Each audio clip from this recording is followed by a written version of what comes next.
Unity is the basis for mission. Unity is the way in which Christ would be revealed. Because when we speak of unity, we speak of love. And it is this love of God in us that will help us to love one another, and so the world will come to know the Father's love.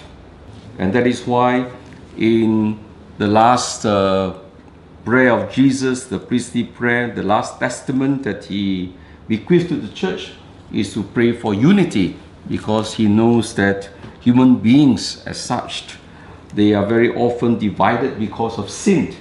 And therefore, this unity in the church would be the greatest obstacle in the proclamation of the good news.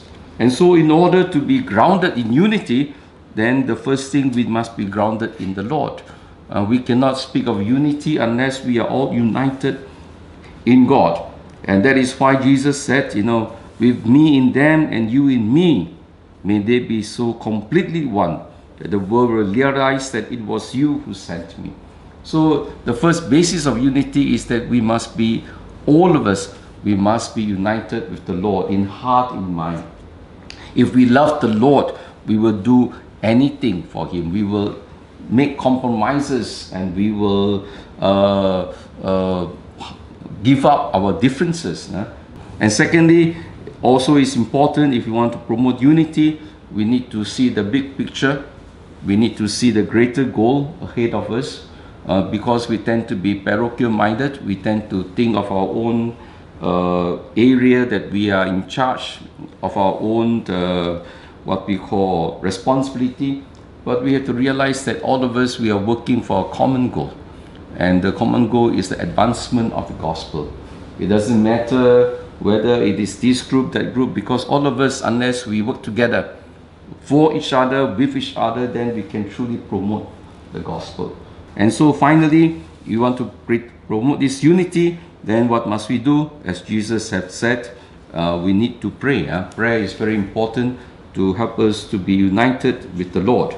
And without prayer, this is where all the division begins. Unity is not something that is achieved easily, number one. Number two, unity is easily also broken.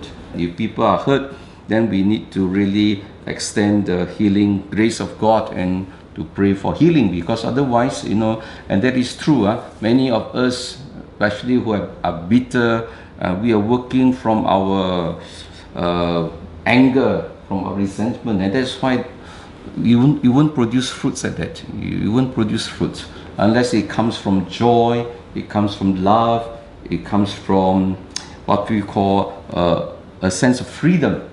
If there is no freedom and we are just acting out from our wounds, it will hurt others and it will destroy the gospel that we want to proclaim.